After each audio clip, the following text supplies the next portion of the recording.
सर्ववेदांत सिद्धांत गोचरं तमगोचरं गोविंदं परमानंदं सद्गुरुं प्रणतोऽस्म्यहम्। ओम शांति शांति शांति। మనము వివేక చూడమని గురించి విచారణ చేస్తుంటిమి. ఇందులో శిష్యుడు అంటే ఎవరు, శిష్యుని లక్షణాలు ఏంటి, గురువు అంటే ఎవరు, అలాంటి గురువుని ఎలా మనము సంప్రదించాలి అని చెప్పిన తర్వాత మళ్ళీ ఏమి ప్రశ్నలు అడగాలి, ముఖ్యంగా అడగాల్సిన మోక్షం గురించి ప్రశ్న అడగాలని కనుక్కున్నాం. శిష్యుడు అలాంటివి 7 ప్రశ్నలు అడిగేసరికి గురువుకు చాలా సంతృష్టి అయిపోయి, నువ్వు చాలా బుద్ధివంతుడు నాయన, నీ కులం పవిత్రమైపోతుంది, కృతకృత్యత ఎన్నో శ్లోకాల ద్వారా దీని పుణ్యం ఎంత అని చెప్పారు. ఇప్పుడు అడిగిన ప్రశ్నలలో ఫస్ట్ మోక్షం అంటే ఏంటి అని కొద్దిగా దాని గురించి డీటెయిల్స్ ఇచ్చేసి మళ్ళా మెల్లమెల్లగా ఈ శరీరాలపై పోస్తున్నారు. ఇప్పుడు ఈ శరీరం తెలుసుకోవాలి. ఈ శరీరంలో 2 ఉన్నాయి, ఆత్మ అనాత్మ వస్తువు అని తెలుసుకున్నాం. మరి ఆ అనాత్మ వస్తువులని 3 శరీరాలుగా మనము తెలుసుకున్నాం. స్థూల శరీరము, సూక్ష్మ శరీరము, కారణ శరీరము. మరి స్థూల శరీరంలో ఏమేమి ఉంటాయి, డైసెక్షన్, దాని గురించి ఇప్పుడు డీటెయిల్స్ వస్తాయి. మజ్జాస్తి మేద ఫలరక్త చర్మ త్వగాహ్వయైర్ధాతుభిరేభిరన్వితం పాదోరువక్షో భుజపృష్టమస్తకైః అంగైరుపాంగైరుపయుక్తమేతత్ అహం మమేతి ప్రతితం శరీరం మోహాస్పదం స్థూల్యమితీర్యతే బుధైః. దీన్నే స్థూల శరీరం అంటారు. ఇందులో ఏముంటాయి, 7 ధాతువులు ఉంటాయి. మజ్జ, అస్థి, మేధస్ అంటారు, కొవ్వు అంటారు. మళ్ళీ మాంసము, రక్తము, చర్మము, బోన్ మ్యారోని మజ్జ అంటారు. ఇవన్నీ మనం తినే అన్నము రసమై, రసము రక్తమై, రక్తము మాంసై, మాంసము వెమకై, వెమకలోని పూనుగై, ఆ పూనుగులో మళ్ళీ వీర్యం ఉత్పత్తి అవుతుంది. ఇలా ప్రాసెస్ ఉంటుంది. దీన్నే 7 ధాతువులు అంటారు. ముఖ్యంగా ఈ 7 పదార్థాలు మనం ఉండేది దీన్నే స్థూల శరీరం అంటారు. మళ్ళీ ఈ 7 పదార్థాలు చేతులు, కాళ్ళు, ముక్కు, నోరు, ఇవన్నీ అన్ని అవయవాలుగా ఈ 7 పదార్థాలే మోడిఫికేషన్ అవుతూ ఉంటాయి. కాబట్టి దీన్ని స్థూల శరీరం అంటారు. ఎక్కడైతే అహం మమ, ఈ శరీరాన్ని ఒకసారి నేను అనే భావన ఉంటుంది, ఒక్కొక్కసారి నాది, వాడు నా చేయిని గిచ్చిండు అంటారు, ఒకసారి నన్ను గిచ్చిండు అంటారు, నన్ను గిచ్చిండు అంటారు, ఇంకోసారి నా చేయిని గిచ్చిండు అంటారు. 2 ఉన్నాయి మనకి. శరీరం మీద నేను అనే భావన ఉంది, నాది అనే భావన ఉంది. కన్ఫ్యూజన్లో ఉన్నాము. ఇదే బంధం అంటే అధ్యాస భాషలో అహం మమ భావాలు, సబ్జెక్టు ఆబ్జెక్టు వేరు. ఇప్పుడు నేను చూసేవాడిని, నేను వేరు, ఈ మైకును చూస్తున్నాను, మైక్ వేరు ఉండాలి. నేను మైకు 2 అయిపోతే ఏమైపోతుంది, పిచ్చి అంటారు. అట్లా అయిపోయింది మనలో. మన శరీరాన్ని ఒకసారి నేను అంటున్నాము, నాది అంటున్నాము. 2 అహం వల్ల ఇదం, ఆ సబ్జెక్టు ఆబ్జెక్టు 2 మిక్స్ అయిపోయినాయి. ఇదే కన్ఫ్యూజన్. అందుకే ఇప్పుడు శాస్త్రం మొత్తం డైసెక్షన్ చేస్తూ ఉంది. విచారం ద్వారానే ఇప్పుడు ఫస్ట్ ఈ స్థూల శరీరంలో ఇవన్నీ ఉంటాయి, దీని గురించి తెలుసుకో. మళ్ళీ ఎట్లా ఉత్పత్తి అయ్యి 7 ధాతువులు అంటే నభో నభస్వదహనాంబు భూమయ సూక్ష్మాని భూతాని భవంతి తాని పరస్పరాంశైర్మిళితాని భూత్వా స్థూలాని చ స్థూలశరీరహేతవః. పంచీకరణం అంటారు. ఫస్ట్ పంచమహాభూతాలు ఉత్పత్తి అవుతాయి. పంచమహాభూతాలకు ఉత్పత్తి కాకముందు, మిక్సప్ కాకముందు వాటికి పేరు తన్మాత్రలు అంటారు. పంచతన్మాత్రలు అంటారు. సూక్ష్మంగా ఆకాశము, వాయు, అగ్ని, జలము, పృథ్వీ, ఇవి పంచభూతాలు అంటారు. ఈ పంచభూతాలు మిక్స్ కాకముందు వాటి పేరు తన్మాత్రలు, పంచతన్మాత్రలు అంటారు. అవి రెండు మళ్ళీ మిక్స్ అవుతాయి. ఎట్లా మిక్స్ అవుతాయంటే, ఇప్పుడు మనం 5 మంది ఉందామనుకున్నాం. ఒక్కొక్కరి దగ్గర ఒక్కొక్క పండు, ఒకరి దగ్గర యాపిల్ ఉంది, ఒకరి దగ్గర అరటిపండు ఉంది, ఇంకొకరి దగ్గర జామ పండు ఉంది, ఇంకొకరి దగ్గర మోసంబి పండు ఉంది, ఇంకొకరి దగ్గర వేరే ఇంకేదో పండు ఉంది. 5 రకరకాల పండ్లు ఉన్నాయి. ఇప్పుడు అందరూ తిన్నీకి బయటకు తీసాం. తిన్నీకి బయటకు తీసిన తర్వాత అందరూ పంచుకోవాలి, మన దగ్గర ఉన్నదాన్ని షేర్ చేసుకోవాలి, అందరూ పంచుకోవాలని నిర్ణయం చేసుకున్నాం. నిర్ణయం చేసుకున్న తర్వాత అందరి దగ్గర ఉన్న పండు సగం సగం కత్తిరించుకొని వాళ్ళకే ఉంచుకున్నారు. నా దగ్గర యాపిల్ ఉంది, సగం యాపిల్ నేను తింటాను, మిగతా నా సగాన్ని 4 భాగాలు చేసి మిగతా నలుగురికి ఇస్తాను అని అందరూ అదే పని చేశారు. వాళ్ళ దగ్గర ఉన్న పండుని సగం కోసుకొని వాళ్ళ దగ్గర పెట్టుకున్నారు, మిగతా సగాన్ని 4 ముక్కలు చేసి పక్కలో ఉన్న నలుగురికి ఇచ్చుకున్నారు. అట్లా అందరూ దగ్గర ఉన్న పండ్లు అందరి దగ్గర కొద్ది కొద్దిగా మిక్స్ అయిపోయినాయి. కానీ అందరి దగ్గర సగం సగం పోర్షన్ వాళ్ళ దగ్గర ఉన్న పండుదే ఎక్కువ ఉంది కదా. అందుకే ఆ మిక్సప్ అయిన తర్వాత కూడా వాటికి మళ్ళా దానికి ఆకాశానికి ఆకాశం ఎందుకు పేరు వస్తుందంటే, అంత 50% ఆకాశం ఉంది, మిగతాది అన్నీ కూడా 12.5% అన్నీ మిగతావి మిగతా 4 భూతాలు ఉంటాయి. ఇట్లా దీన్ని పంచీకరణము అంటారు. పంచీకరణం, పంచమహాభూతాలు ఇట్లా మిక్సప్ అయిపోయిన తర్వాత అప్పుడు అవి స్థూల రూపానికి వస్తాయి. అంటే కంటికి కనిపించే పనికి ఇప్పుడు ఎంసీలు ఉంటుంది. ఎంసీలో నల్లది ఒకటి పోషన్ ఉంటుంది, తెల్లది ఒక పోషన్ ఉంటుంది. దాన్ని సపరేట్గా అతికిస్తే అసలు అతుకోదు. అవి 2 మిక్స్ చేసిన తర్వాత కాసేపు వదిలిపెడితే కానీ మళ్ళీ గట్టిగా వచ్చేస్తుంది, అప్పుడు అది పనికి వస్తుంది. ఈ పంచమహాభూతాలు కూడా అంతే. అవి మిక్స్ చేసిన తర్వాతనే మళ్ళీ అవి సృష్టిని చేయడానికి అవి పనికి వస్తాయి. అట్లా పంచీకరణం అయిన తర్వాత ఏం పంచమహాభూతాలు ఉన్నాయో ఆ పంచమహాభూతాల నుంచి మనకు ఈ శరీరము, ఈ జగత్తు, పండ్లు, గుట్లు అన్నీ కూడా దాని ద్వారానే తయారయ్యాయి. ఇట్లా స్థూల శరీరము ఉత్పన్నమైంది. మళ్ళీ మాత్రాస్తదీయా విషయా భవంతి శబ్దాదయా పంచసుఖాయ భోక్తుః. అందుకే ఈ పంచమహాభూతాల్లో మాత్రాస్తదీయ విషయా భవంతి. ఇందులో ఇంద్రియాలు ఉంటాయి కదా, ఇంద్రియాలకి ఆ విషయాల్లో ఆ భోగ్య వస్తువులు అవుతారు. చక్షురింద్రియం ఉంటుంది, చక్షురింద్రియకి రూపమే భోగము. చెవులకి శబ్దాలే దానికి భోగ్య వస్తువు. నాలుగుకి రుచులే దానికి భోగ్య వస్తువులు. మళ్ళీ ముక్కుకు స్మెల్లులే దానికి భోగ్య వస్తువులు. చర్మానికి స్పర్శ, టచ్. ఎండాకాలంలో ఏసీ కావాలా, వర్షాకాలంలో లేదా చలికాలంలో వెచ్చటి రగ్గు కావాలి, ఇవన్నీ స్పర్శేంద్రియ కోరికలు ఇవన్నీ. కాబట్టి ఇవి పంచ ఇంద్రియాలు ఆ వాటి భోగ్య వస్తువుల్లోనే పోతూ ఉంటాయి. యయేషు మూఢా విషయేషు బద్ధా రాగో రూపాశేన సుదుర్దమేన ఆయాంతి నిర్యాంత్యధూర్ధ్వముచ్చైః స్వకర్మధూతేన జవేన నీతాః. ఈ విషయాలలో చాలా డేంజర్ అంటే డేంజర్. ఇవి అంత డేంజర్గా మనం ఇంకా దాన్ని చూసుకోలేకపోతున్నాం విషయాలని. ఇక్కడ శాస్త్రం చెప్తుంది, ఎవరు మూర్ఖుడైతాడో వాడే ఈ విషయేషు బద్ధ రాగో రూపాశేన సుదుర్దమేన. రాగం వల్ల విషయాలకి బంధింపబడి ఉంటాడు. మనం ఎందుకు మళ్ళీ పునర్జన్మకు వచ్చేస్తున్నామంటే కనుక మనకి ఇంకా ఈ ప్రపంచంలో ఉన్న వస్తువులు ఇంకా అక్కడ సుఖము దొరుకుతుంది అని అనుమానం బుద్ధి ఉంది. లేదరా నాయన, ఈ ప్రపంచంలో నాకు సుఖాన్ని ఇచ్చే వస్తువు ఒక్కటి కూడా లేదు అని నిర్ణయమైన రోజు మళ్ళీ మనం జన్మానికి రాము. కొద్దిగా ఏదైనా ఒక్క వస్తువులో కూడా ఆలోచించి చూసుకోండి. ఒక 10 కోట్లు వచ్చేస్తే గాన ఎంత హాయిగా జీవనం చేయొచ్చు అని మనసుకు ఒక నిర్ణయం ఉంటుందా లేదా? సరిగ్గా విచారణ చేయదు మనసు.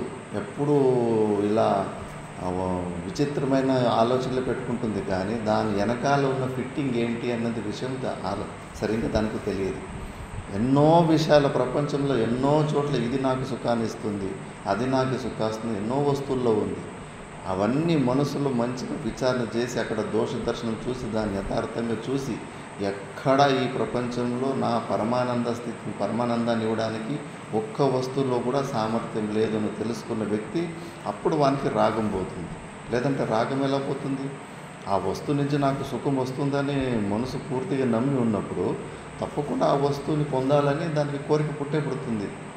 కాబట్టి మూర్ఖుడైన వాడే ఇలాంటి విషయాలలో ఇరుక్కుపోయేసి ఆయాంతి నిర్యాంతి అదవుర్దు ముచ్చై స్వకర్మదూతేన జబేన నీత.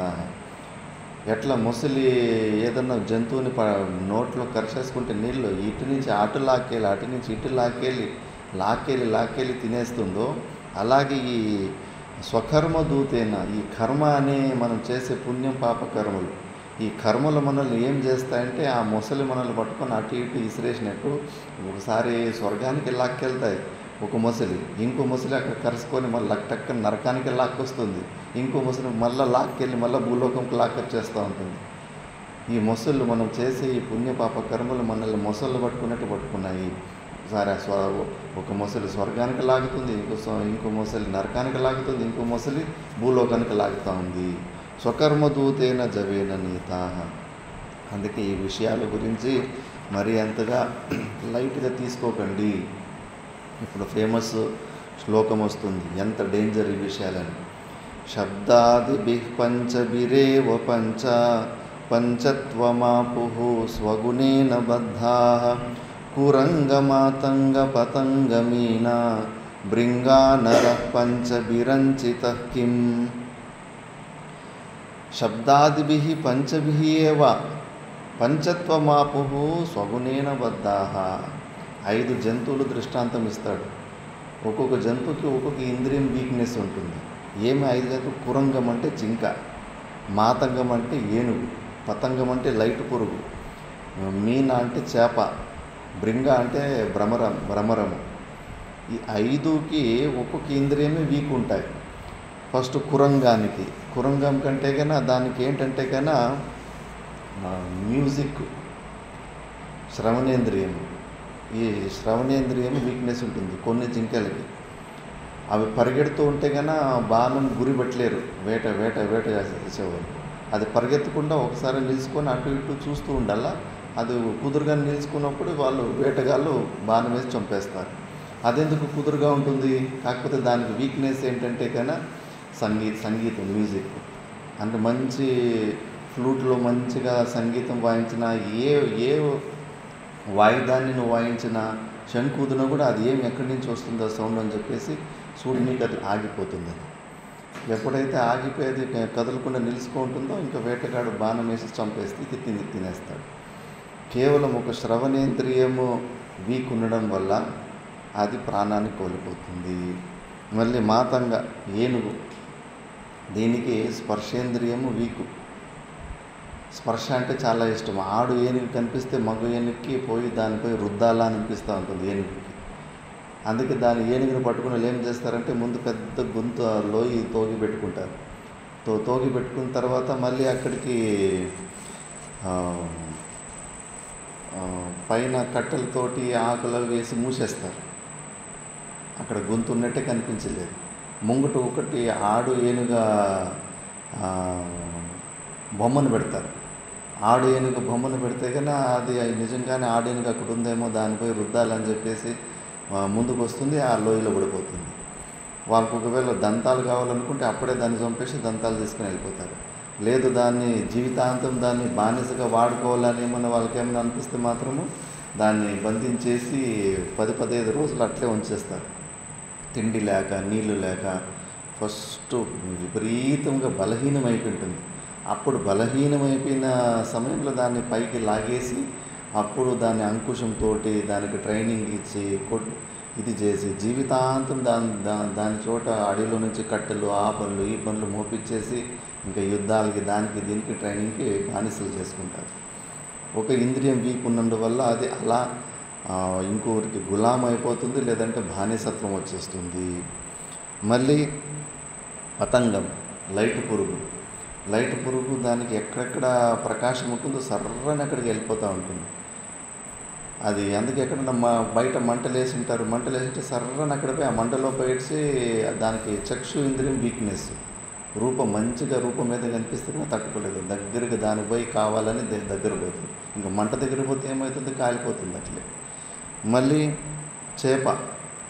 చేపకు రసనేంద్రియం వీక్నెస్, వాళ్ళు అది బడిసెతోటి అది బుక్ ఇట్లా వేసి చేపను పట్టుకుని ఎర్రపులుగుని ఎక్కించుంటారు.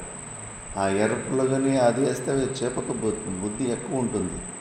ఫస్ట్ పోయి మీరు వేసిన వెంబడి టక్కన నుంచి కరవదు, సమయం తీసుకుంటుంది. దానికి తెలుసు దాని లోపల ముళ్ళు ఉంది, దాన్ని కొరికితే కన్నా నాకు పుచ్చుకుంటుందని తెలిసి ఉంటుంది. తెలిసి కూడా దాని చుట్టూ తిరిగి ఆ రసనేంద్రియం వీక్నెస్ వల్ల తెలిసి కొరుకుతుంది. అది విచిత్రం. అందుకే విషయాలకు చాలా దగ్గరగా ఉండకూడదు, కొన్ని రోజులు దూరంగా ఉండాలంటారు. అవి మనల్ని ఓడిచ్చేస్తాయి. అందుకే అది రసనేంద్రియ వీక్నెస్ ఉండడం వల్ల అది ప్రాణాన్ని కోల్పోతుంది. మళ్ళీ భ్రమరం, దీనికి జ్ఞానేంద్రియం స్మెల్ అంటే భలే పిచ్చి. ముఖ్యంగా ఈ కమలం పువ్వు స్మెల్ అంటే మనకు సరిగ్గా రాదు. కమలం పువ్వు కొద్దిగా వస్తుంది. కొన్ని కమలం పూలు మంచి సుగంధాలు ఉంటాయి, కానీ ఈ భ్రమరానికి మాత్రం కమలం పువ్వు స్మెల్ అంటే విపరీతమైన మోహం. పోయిడ్చాపు కమలం పువ్వులోనే కూర్చొని దానికి మొత్తం వచ్చినట్లు అయిపోతుంది. ఇంకా సాయంత్రం అవుతా ఉందంటే నాకు ఇంకా ముడుచుకుంటూ ఉంటాయి.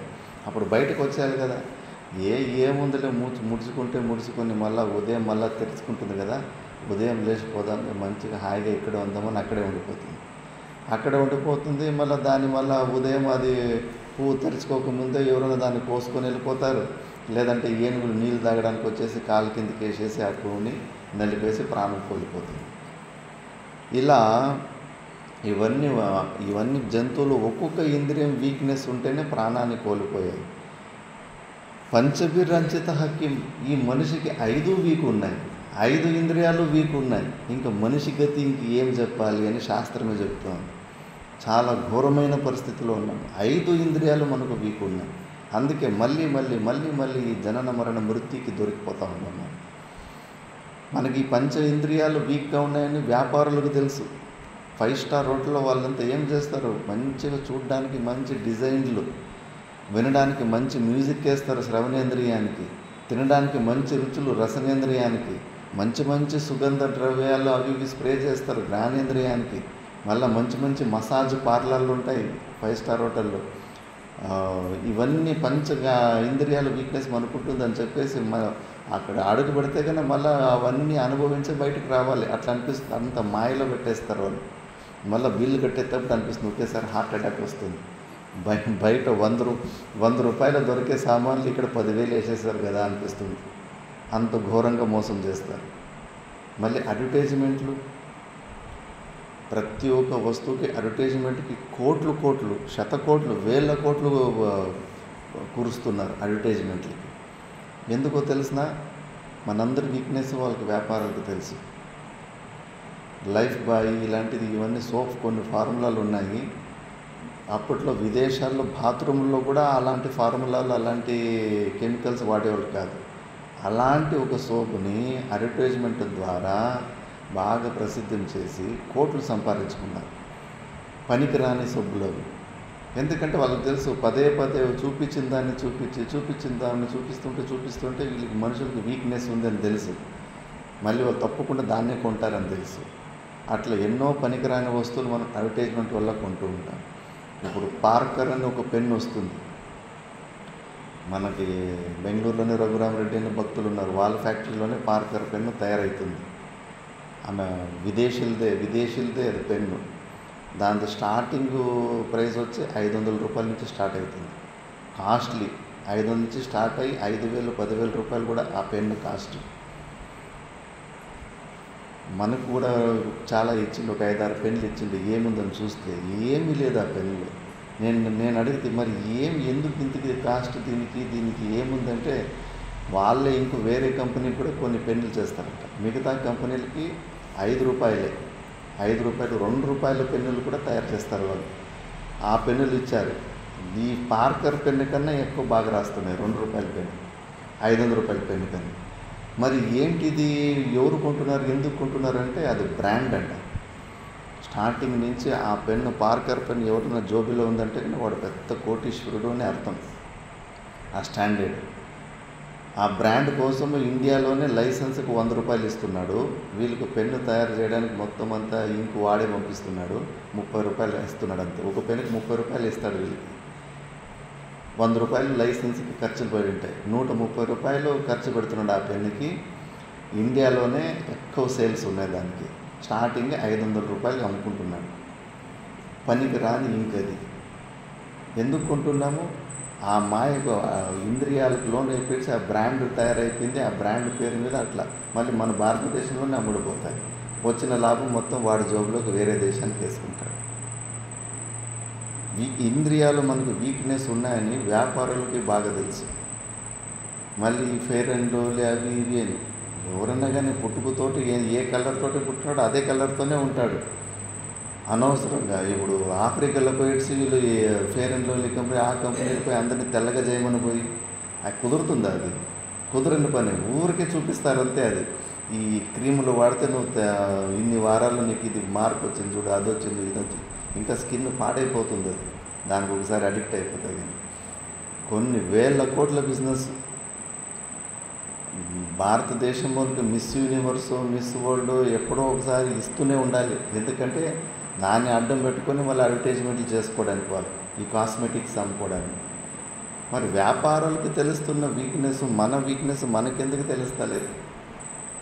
మన వీక్నెస్ మనం తెలుసుకున్న రోజు అప్పుడు వాటికి ఇవి చాలా డేంజరు, వీటికి చాలా దూరంగా ఉండాలని మనము దూరపడుతున్నాం. ఇంకా నెక్స్ట్ శ్లోకంలో చెప్తున్నాడు, ఈ విషయాలంటే మరీ ఎంత కామెడీగా తీసుకోకండి, ఎంత డేంజర్ అని. నల్లపాము విషం కన్నా ఘోరమని చూపిస్తారు ఇప్పుడు. దోషేన తీవ్రో విషయ కృష్ణ సర్ప విషాదపి విషం నిహంతి భోక్తారం ద్రష్టారం చక్షుషాప్యయం. ఈ విషయాలు దోషంతో చాలా తీవ్రంగా ఉన్నాయి. ఎంత ఘోరం అంటే ఈ విషయాలు, కృష్ణ సర్ప అంటే బ్లాక్ కోబ్రా, నల్ల త్రాచుపాము. నల్ల త్రాచుపాము విషయమే చాలా డేంజర్ ప్రపంచంలో. అది కేవలం విసిరితే కూడా, చేతు మీద పడితే కూడా లోపలికి వెళ్ళిపోతుంది విషయం. అలాంటి కొన్ని త్రాచుపాము కరవకుండా కేవలం దాని విషయం మన శరీరం మీద పడితే కూడా లోపలికి వెళ్ళిపోయి ప్రాణం కోల్పోయే ఛాన్సెస్ ఉంటుంది. అంత ఘోరమైన విషయం కంటే కూడా ఇది ఘోరము ఈ విషయాలు అంటారు. ఎందుకంటే అవి నల్ల త్రాచుపాము విషం, అది కాటేస్తేనే దాని విషయం మన మీద పడితేనే మనం చచ్చిపోతాం. కానీ ఈ విషయాల్ని చూసినోనే చంపేస్తారు. ఎవడన్నా ఆ విషయాల వైపు చూస్తే చాలు వాడిని చంపేస్తాయి. ఇప్పుడు ఏమన్నీ 5 ప్రకారమైన జంతువులు ప్రాణం కోల్పోలేదా? ఆ విషయాల వైపు చూసిందే కదా ఫస్ట్. చూస్తేనే మట్ట లాక్కెళ్ళి నిన్ను చంపేస్తాయి. ఆ నల్లపాము విషం కన్నా ఈ ఘోరంగా ఉంటాయి ఈ విషయాలు. మరి అందుకే ఈ విషయాల్ని లైట్గా తీసుకోకండి, విచారణ చేసి మనల్ని ముంచడానికే ఉన్నాయి ఇవి. వాటి మీద వైరాగ్యాన్ని పొందాలి అని చెప్పేసి. విషయాశ మహాపాశాద్యో విముక్త సుదుస్త్యజేత్ సయేవ కల్ప్యతే ముక్తై నాణ్య షట్శాస్త్ర వేద్యపి. ఎవరు విషయాశ మహాపాశాది, విషయాశ మహాపాశాల నుంచి విముక్తుడై వాటిని వదిలిపెడతాడో, సయేవ కల్ప్యతే ముక్తే, వాడికే మోక్షం వస్తుంది. నాణ్య షట్శాస్త్ర వేద్యపి, 6 శాస్త్రాలు చదివిన మా విద్వానుడు కూడా ఈయన్ని మోక్షం రాదు. ఎన్ని శాస్త్రాలు చదివి ఏమి వైరాగ్యం రాలేదు, ఇంకా అది కావాలి ఇది కావాలి. ఏ ఇంద్రియాన్ని నిగ్రహంలో పెట్టుకోలేదు. వంట రుచిగా చేయలేదంటే కన్నా వంట చేసే వాళ్ళ మీద పడిపోతుంటారు, సరిగ్గా చేస్తలేదని. మరి ఏంటి నువ్వు సాధన చేస్తున్నావు? అసలు సాధకులు జీవితం ఎట్లుండాలంటే కన్నా భిక్షాటనకి వెళ్ళాలి. భిక్షాటనకి వెళ్ళిన పదార్థాలు ఏమైనా వస్తే కన్నా ఒక బట్టలో వేసుకొని నీళ్ళలో అద్దాలి. ఉప్పు, కారము, మసాలా మొత్తం వెళ్ళిపోవాలి. అదంతా వెళ్ళిపోయిన తర్వాత బయటకు తీసుకొని ఏది సప్పుగా ఉంటుందో అది ఎంత తినగలిగితే అంతే మనకు కావాల్సిన భోజనం అవసరం. ఉప్పు కారం వేసుకొని ఎక్స్ట్రా ఏమి తినాలనిపిస్తుందో అది మనకు అవసరం ఉండదు. బయట కష్టపడేటోళ్ళు, కర్మయోగంలో ఉన్నవాళ్ళు వాళ్ళకి అది అవసరం ఉంటుంది. కానీ సాధకులకి అన్నీ వదిలిపెట్టేసి మోక్షాన్ని పొందాలనుకొని ఇంద్రియాలని నిగ్రహం చేసుకోవాలనుకున్న సాధువులకు మాత్రము ఇలాంటి భోజనమే శాస్త్రం చెబుతుంది. ఇంకా శాస్త్రం మాట ఎక్కడ, మనం ఎక్కడున్నాము. ఉప్పు ఎక్కువైనా సమస్య, తక్కువైనా సమస్య. రుచుల గురించి మాట్లాడితే మా గురుగారు అనేవారు వీడు సాధకుడు కానే కాదు. ఏది వస్తుందో అది పాలిక బంధుతో పంచామృతాన్ని స్వాహ అంత ప్రాణం నిలబడాలంతే. మన శరీరంలో ఉన్న ప్రాణం నిలబడడానికి లోపల కొద్దిగా ఆహారం కావాలి. అసలు అది ఉప్పు ఎక్కువ ఉందో తక్కువ ఉందనే విషయాన్ని కూడా గమనించకూడదు నువ్వు అని. అట్లా ఉండాలి అని మళ్ళీ ఎన్ని శాస్త్రాలు చదివినా ఏం ప్రయోజనం? ముఖ్యంగా విషయాల మీద వైరాగ్యం లేదు, ఇంద్రియ నిగ్రహణ లేదంటే కనుక దేనికి పనికిరాదు. మోక్షం అంటే ఇది అంత ఈజీ కాదు. అందుకే కొద్దిగా వైరాగ్యము, కొద్దిగా వివేకము. ముఖ్యంగా వైరాగ్యము సరిగ్గా లేకపోతే సర్రని మళ్ళీ అటే బహిర్ముఖంగా వెళ్ళిపోతుంటాడు. దాన్నే చెబుతున్నాం. ఆపాత వైరాగ్యవతో ముముక్షూన్ భవాబ్ధిపారం ప్రతియాతుముద్యతాన్ ఆశాగ్రహో మజ్జయతేంతరాలే నిగృహ్య కంటే వినివర్త్య వేగాత్. ఆపాత వైరాగ్యవత ముముక్షుడు, ఎవరికైతే వైరాగ్యం సరిగ్గా ఉండదు, ఏదో కొద్దిగా శ్మశాన వైరాగ్యం వచ్చింటుందో అలాంటి వాడికి భవాబ్ధిపారం ప్రతియాతు ముద్యతాన్, ఎవరు సంసారాన్ని దాటుకోవాలని అనుకుంటుంటాడో వైరాగ్యం అయితే లేదు, కానీ గోలు మాత్రము ఆశ మాత్రం పెద్దదే. ఒకేసారి జీవన్ముక్త పురుషుడు అయిపోవాలని అనుకుంటూ ఉంటాడు. వాన్ని ఆశాగ్రహ, ఈ ఆశ అనే మొసలి ఉంది కదా, ఆ మొసలి మజ్జయతేంతరాలి. ఎలా నిగృహ్య కంటే ఫస్ట్ నీ గొంతు మెడబెట్టుకొని ఈ ఆశ అనే మొసలి మెడబెట్టుకొని నిన్ను వినివర్త్య వేగ, చాలా వేగంగా తీసుకెళ్ళి నిన్ను నమిలేస్తుంది. అందుకే వైరాగ్యం లేనిది నువ్వు సంసారాన్ని దాటుకొని కోరికను వదిలిపెట్టి నీకు వైరాగ్యం వస్తాలేదంటే ఎవడికి మోక్షం అంటే కానీ ఈ ప్రపంచము దుఃఖాలయం అశాశ్వతమని చూసిన వ్యక్తికి ఏమిటి శరీరం? ఒక్క రోగం పోతే ఇంకో రోగం వస్తూ ఉంటుంది. పరాధీనత, ప్రతి చోట ఎవరిదో ఒకరితో జుట్టు మన చేతికి పోతూ ఉంది. వద్దురా నాయన, ఇంకోసారి పుట్టుడు వద్దు, ఈ పరాధీనత వద్దు, సమస్యలు మనశ్శాంతి లేదు, ఎప్పుడు టెన్షన్ జీవితం వద్దు అని బాగా వైరాగ్యం వచ్చి బాగా బాండ్లీలో ఎలా వేపులు ఫ్రై అయిపోయింటాడో అట్లా దుఃఖాలతోటి ఫ్రై అయిపోయి ఉండాలి మనిషి. అంత విపరీతంగా దుఃఖాలు అనుభవించిన వ్యక్తికి మంచిగా వైరాగ్యం తెచ్చుకుంటే అప్పుడు మోక్షము ఇటువైపు ఏదన్నా ప్రయోజనం ఉంటుంది. అందుకే ఎవరికి కష్టాలు ఎక్కువ వస్తున్నాయి అది భగవంతుని కృప అనుకోవాలి. కుంతీదేవి నాకు కష్టాలు కావాలి, అందరూ గిఫ్ట్లు అడుగుతా ఉంటే కుంతీదేవి నాకు కష్టాలు కావాలని అడుగుతుంది. ఎందుకంటే కష్టాలు ఎక్కువ ఉన్నప్పుడే వైరాగ్యం వచ్చి భగవంతుని వైపు మనసు తిరుగుతుంది. అన్ని అనుకూల పరిస్థితులు, మంచి ఆరోగ్యము అన్నీ అనుకూలంగా ఉందంటే మళ్ళీ వైరాగ్యం రాదు. మనకు దెబ్బల మీద దెబ్బలు పడుతూ ఉండాలి, గడుగున టెన్షన్ ఉండాలి. అప్పుడు వద్దుర నాయన ఈ జీవితం అనిపిస్తూ ఉంటుంది. అందుకే కష్టాలు సహకారి కారణాలు సాధకులకి. ఇలా అందుకే ఈ వైరాగ్యాన్ని విషయాల మీద నువ్వు వైరాగ్యాన్ని పొందకుండా పోతే చాలా డేంజర్ ఉందని చెబుతున్నారు. విషయాఖ్యాగ్రహో ఏన సువిరత్యసి నాహతః సగచ్చతి భవాంభోదేహి పారం ప్రత్యూహవర్జితః. ఈ విషయాఖ్యగ్రహ, ఈ విషయమనే మొసలను ఎవరైతే సువిరక్త మంచిగా వైరాగ్యాన్ని పొంది వైరాగ్యం అనే ఖడ్గము ద్వారా ఈ మొసలిని ఎవడైతే చంపుతాడో, ఆశ అనే మొసలిని చంపుతాడో వాడు సహైవ గచ్చతి భవాంబో దేహే పారం, వాడే మోక్షాన్ని పొందగలడు, మిగతా వాళ్ళు పొందలేరు. విషయ మార్గే గచ్చతో నచ్చ బుద్ధే ప్రతిపదమభిఘాతో మృత్యురప్యేష సిద్ధః హితసుజన గురుత్యా గచ్చత స్వస్య యుక్త ప్రభవతి ఫలసిద్ధిః సత్యమిత్యేవ విద్ధిః. మరి ఇలాంటప్పుడు మన మనసు మాటలు నమ్మిపోతే కన్నా దాన్ని విషయ మార్గే గచ్చతో అనచ్చబుద్ధి అని ఎవడి అంతఃకరణం శుద్ధంగా ఉండదో ఈ విషమమైన విషయ మార్గాల్లో ఎవడైతే పోతుంటాడో బయట ప్రపంచాల్లో సంపత్తుల ద్వారా, డబ్బుల ద్వారా, భార్య పిల్లల ద్వారా, మంది ద్వారా, కీర్తి ప్రతిష్టల ద్వారా ఆనందాన్ని పొందాలని ఎవరు ప్రయత్నం చేస్తుంటాడో వాడు ప్రతిపదం అభిఘాతో మృత్యురప్యేష సిద్ధ. అడుగడుగున దెబ్బలు పడుతూ ఉంటాయి, అడుగడుగున వానికి దుఃఖం వస్తూ ఉంటుంది. ఆఖరికి మృత్యుకు కూడా దొరికిపోతాడు. ఎవడైతే హిత సుజన గురుప్త్య, హితులు ఫస్ట్ గురువులు దొరకకముందు కొంతమంది మంచి సత్సంగం చేసుకున్నట్టే హితులు మాట విని, సుజనులు మంచి వ్యక్తులు సాంగత్యం చేసుకొని మళ్ళా గురుప్త్య, మళ్ళీ గురువు దొరుకుతాడు. ప్రయత్నం చేస్తుంటే కానీ ఎవరైనా మోక్షాన్ని పొందాలని భగవంతుడు ఆ విచిత్రమైన శక్తి అట్లా ఉంటుంది. కరెక్ట్గా సరైన సమయానికి సరైన గురువు దగ్గరికి వచ్చి చేర్చేస్తుంటాను. ఎట్లా వచ్చామో ఎట్లా చేస్తామో నాకు కూడా తెలియదు. నేను శ్రీరామ అని రాసుకుంటా ఉంటే ఏమి అద్వైతం అంటే తెలియదు, పరమాత్మ అంటే తెలియదు. ఆయన ఆ శక్తి, అచింతన శక్తి ఎప్పుడు ఎవరిని ఎక్కడ చేర్చాలో అక్కడికి చేర్చేస్తూ ఉంటుంది. అట్లా మళ్ళీ గురువులు దొరికిన తర్వాత గురువులు చెప్పిన ఉపదేశాన్ని విని ఎవరైతే అలా జీవితం గడుపుతూ ఉంటాడో మళ్ళీ స్వస్యయుక్త్య, గురువులు ఉపదేశం చేసిన తర్వాత స్వయం ఆ జ్ఞానం వాడి సొంతం కావాలి. అప్పు తీసుకున్న జ్ఞానంలాగా ఉంటుంది. గురువుల దగ్గర అప్పు తీసుకున్న జ్ఞానంలాగా ఉండద్దు.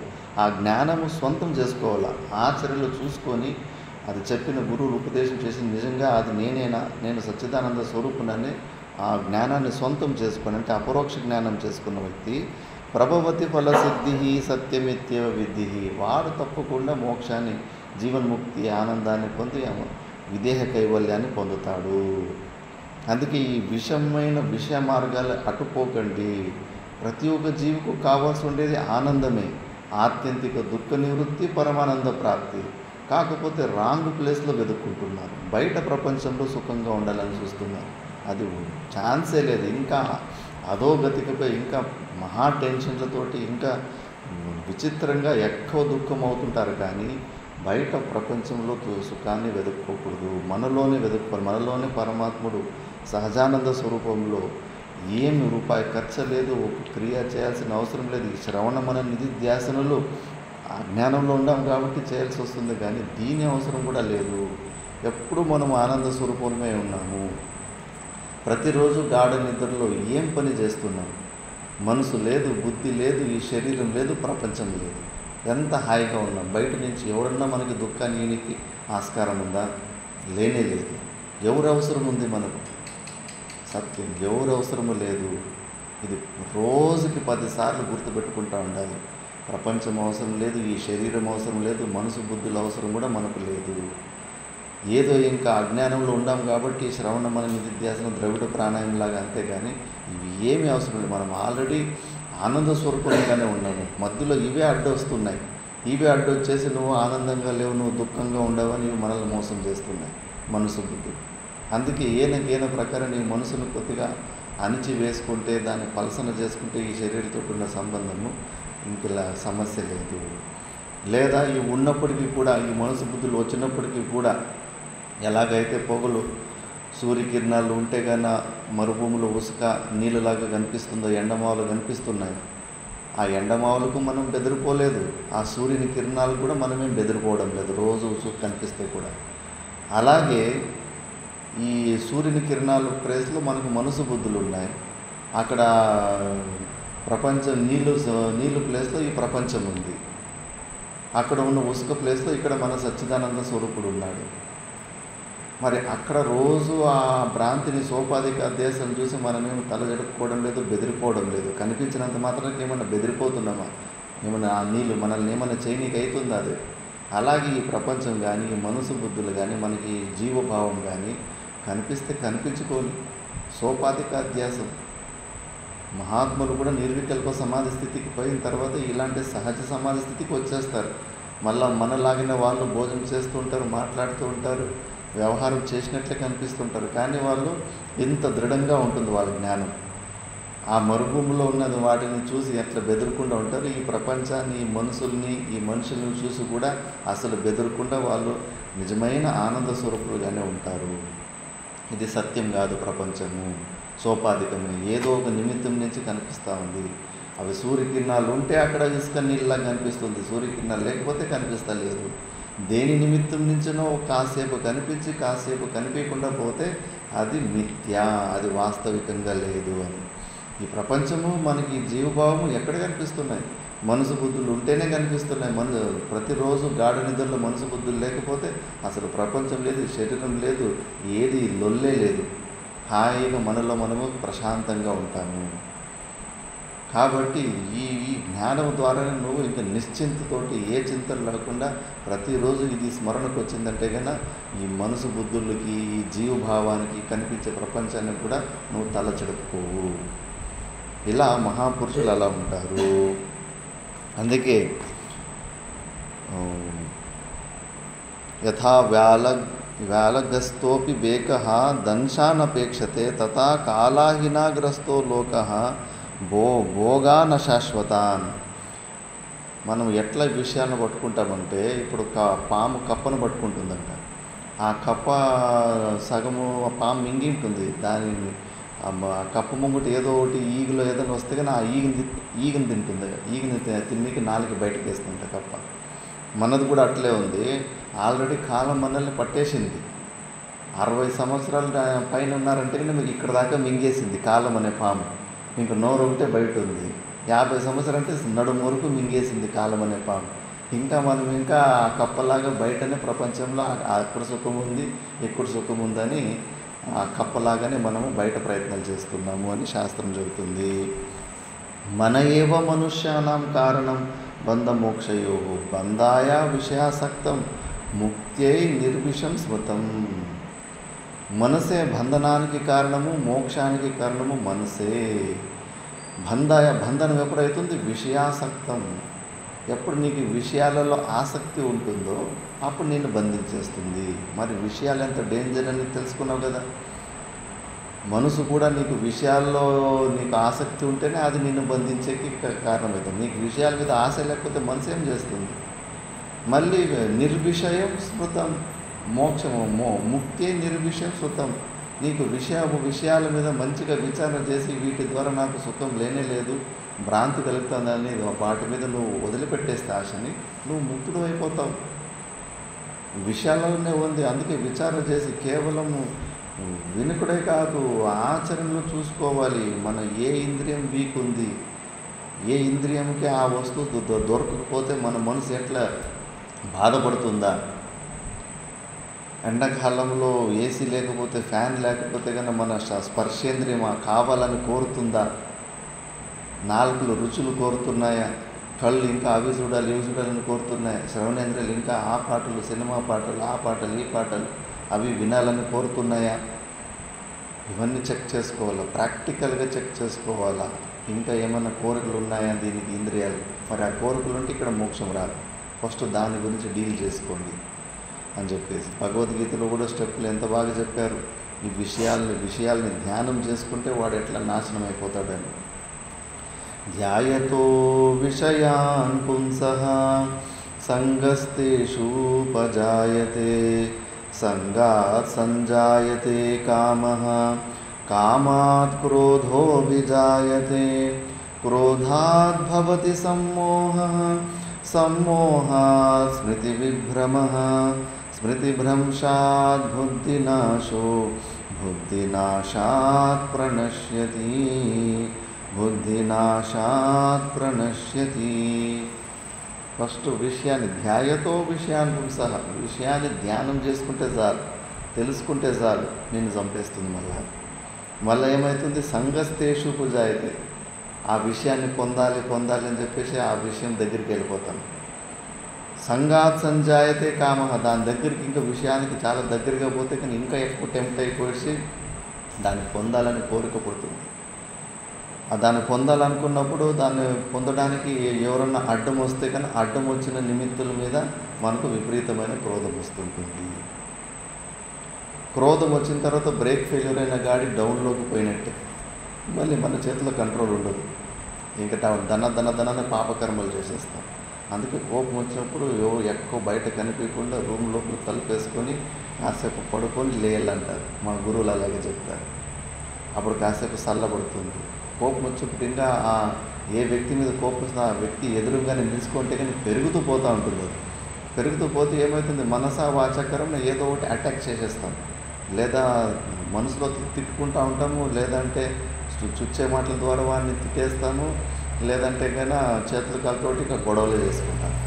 కాబట్టి క్రోధం వచ్చినప్పుడు సైలెంట్గా సపరేట్గా ఏకాంతంలో ఉండి కాసేపు పడుకోని లేచేస్తే కన్నా క్రోధం తగ్గిపోతుంది. మళ్ళీ మోహం వచ్చేస్తుంది. క్రోధం విపరీతమైపోతే కన్నా ఎమోషనల్లో అసలు శరీరం వేడి ఎక్కువైపోతుంది, బుర్ర పనిచేయదు, ఇంకా సమ్మోహం అయిపోతుంది. గెలవాలనే ఒక ఉద్దేశం తప్ప నేను మంచా చెడా చుట్టుముట్టు ఎవరని అందరూ ఏమనుకుంటారని. తల్లిదండ్రులే చూడండి, చిన్నపిల్లలు ఏమైనా గట్టిగా అరుచుకుంటే ఏదైనా పెద్ద పెద్ద ఫంక్షన్ జరుగుతున్నప్పుడు చిన్నపిల్లలకి అరే ఇంతమంది ఏమనుకుంటారు, మందులో ఎట్లుండాలి నీకు తెలియదా, చాలా డీసెంట్గా ఉండాలి, మాట్లాడకూడదు, 10 మంది ఏమనుకుంటారు అని పిల్లలకి నేర్పిస్తుంటారు.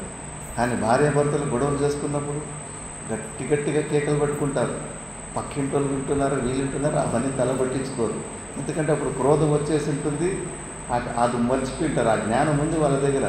వాళ్ళు వీళ్ళు ఏమనుకుంటారు, అవమానం పాలైపోతాము అన్న జ్ఞానం ఉండి కూడా ఆ క్రోధం వచ్చిన తర్వాత దాన్ని మర్చిపోతారు.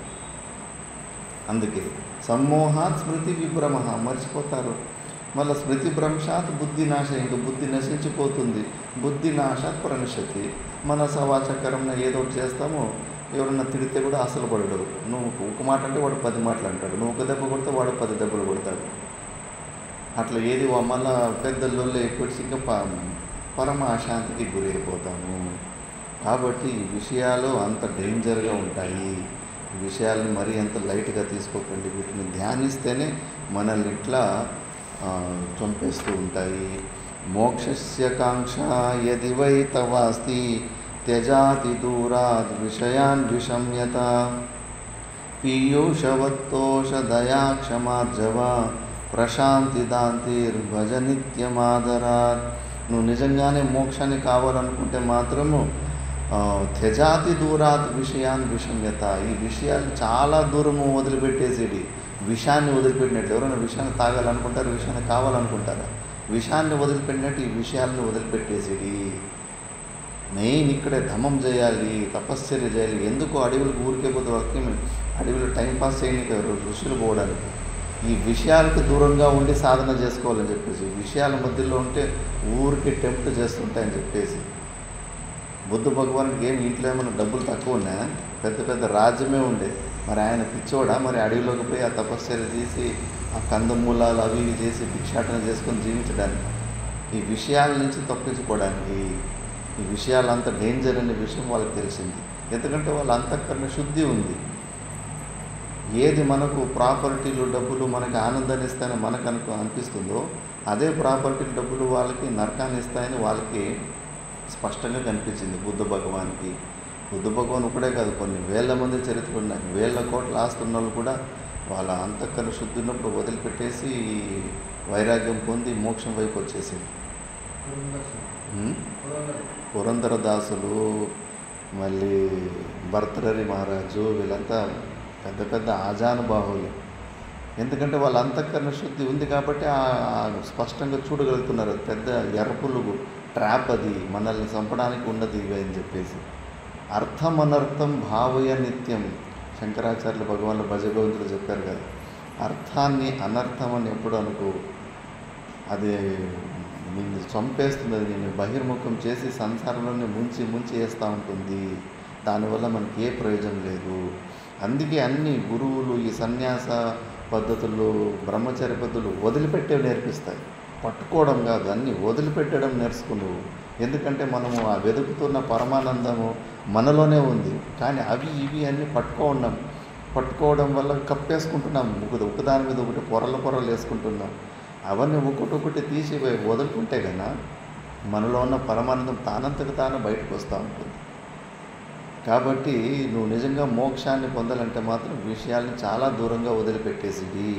అట్లీస్ట్ ఈసారి మొత్తానికి వదులుకోవడానికి వీలెవరైతే కనీసం ప్రయత్నమన్నా చేసుకో, వచ్చే జన్మకి పునాదులన్నా వేసుకో. పీయూషవత్తోష దయ, మళ్ళీ మంచి గుణాలు, దయాగుణము, క్షమాగుణము, ఆర్జవం, స్ట్రైట్ ఫార్వర్డ్నెస్, ప్రశాంతతని, ఇవన్నీ మంచి మంచి దైవీ సంపత్తులను పొందే అలవాటు చేసుకో అని చెప్పేసి ఇక్కడ చెప్పారు. అకుర్వన్నపి విధియుక్తం నిషిద్ధం పరివర్జయేత్ నిషిద్ధ పరిహారేణ విహితే లభతే మతిం. ఫస్ట్ నువ్వు చెడు పనులు ఏదైతే చెడు మనకు హితం కాని పనులు ఏదైతే పట్టుకున్నావు దాన్ని వదిలిపెట్టు. నువ్వు దాన్ని వదిలిపెట్టిన తర్వాత నీవు ఏది పొందాలనుకుంటున్నావో అప్పుడు అది నీకు పొందడానికి ఈజీ అవుతుంది. ఇవన్నీ విపరీతమైన జాగాలంతా మోహము, విషయాల్లో ఉన్న భోగాసక్తి ఇవన్నీ వదిలిపెట్టకుండా మోక్షం వైపు వస్తే కానీ ఏమీ ప్రయోజనం ఉండదు. ఇంకా దీని గురించి మనము నెక్స్ట్ క్లాస్లో విచారణ చేసుకుందాం. ఓం పూర్ణమద పూర్ణమిదం పూర్ణాత్ పూర్ణముదచ్యతే పూర్ణస్య పూర్ణమాదాయ పూర్ణమేవావశిష్యతే. ఓం శాంతి శాంతి శాంతి.